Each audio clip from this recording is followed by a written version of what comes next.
اللہ کے رسول آپ نے یہ عجیب معاملہ کیا، میں آیا، عمر آئے، صحابہ آئے، آپ نے یہ حرکت نہیں کی، عثمان آئے، آپ فوری طور پہ کپڑوں کو سیدھا کر رہے ہیں، کپڑوں کو نیچے کر رہے ہیں، اپنے کپڑوں کو درست کر رہے ہیں، کیا معاملہ ہے؟ نبی کریم صلی اللہ علیہ وسلم نے حضرت عثمان کی یہ صفت اس وقت بیان کی تھی، میں کیوں نہ اس عثمان سے حیا کروں جس سے رب کے فرشتے بھی حیا کرتے ہیں۔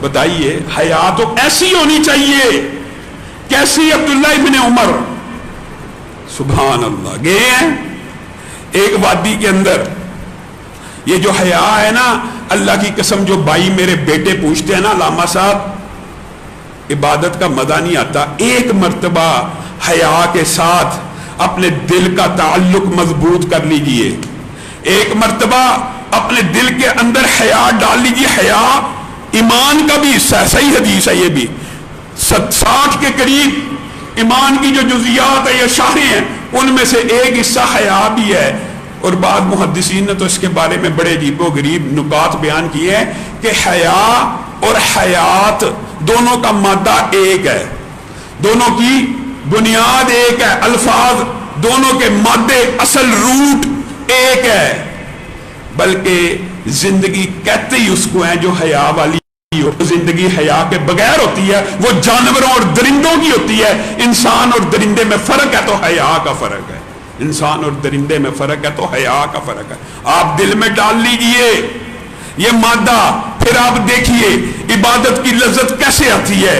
کبھی غلطی سے آنکھ اٹھ جائے ٹی وی کی طرف، فیس بک کے اندر کسی چیز، کسی غیر محرم کی طرف، اس رب کی حیا کرتے ہوئے آنکھوں کے اوپر انگلیوں کو رکھ لیں، اس رب کی حیا کرتے ہوئے بند کر دیں، اللہ کی قسم پھر 2 نفل پڑھ کے دیکھیں، آپ کو نہ عبادت کا لطف آئے، پھر آپ کہنا عبادت کے اندر لطف پیدا ہو جاتا ہے حیا کے ساتھ۔ ایسی حیا ہونی چاہیے کہ تنہائی کے اندر بھی اللہ کی حیا ہونی چاہیے۔ عبداللہ ابن عمر چرواہے کے پاس گئے ہیں، کہا یہ بکری دے دے۔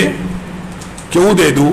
تیرا مالک یہاں پہ موجود نہیں، تو چرواہا ہے، ریوڑ کا سربراہ ہے، اس کو کہہ دیں کہ بکری کو بھیڑیے نے کھا لیا، کئی دفعہ کھاتی ہوگی، تو کہتا ہوگا۔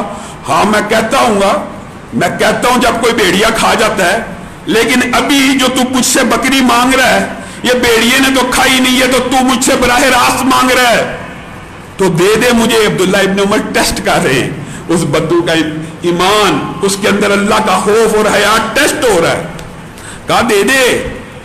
تو اس چرواہے نے جو آگے سے الفاظ کہے نا، عبداللہ ابن عمر کی آنکھیں آنسوؤں سے بھیگ گئی، کہا اگر یہ بکری تجھے دے دوں ثم این اللہ، تو پھر مجھے یہ بتا دے کہ اللہ کہاں ہے۔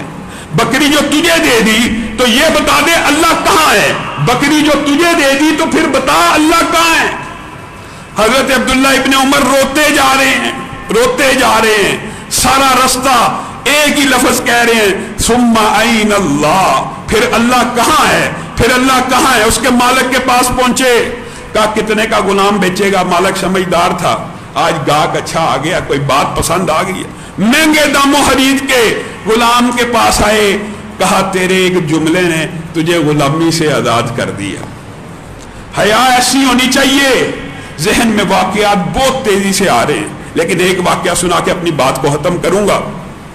نوح مدینے کے بڑے تاجر ہیں، بڑے رئیس ہیں، حیا اور خدا کا خوف ایسا دل میں ہونا چاہیے کہ تنہائی میں بھی ہو، اکیلے میں بھی ہو۔ حضرت صوبان کی مشہور حدیث ہے، کل قیامت کے دن پہاڑ جتنی نیکیاں لے کے آنے والے، ان کی نیکیوں کا وزن پہاڑ جتنی نیکیاں، وزن ان کا جب وزن تولا جائے گا نا، ان کا پورے کا پورا وزن ایک تنکے کے برابر بھی نہیں نکلے گا، ایک تنکے کے برابر بھی۔ نیکیاں پہاڑ جتنی، حج، عمرہ، نفل، قیام۔ اس حدیث کے جو مفہوم ہے وہ یہ ہے، اس وجہ سے نہیں نکلے گا کہ نیکیاں کرتے تھے لوگوں کے درمیان، کیا کرتے تھے؟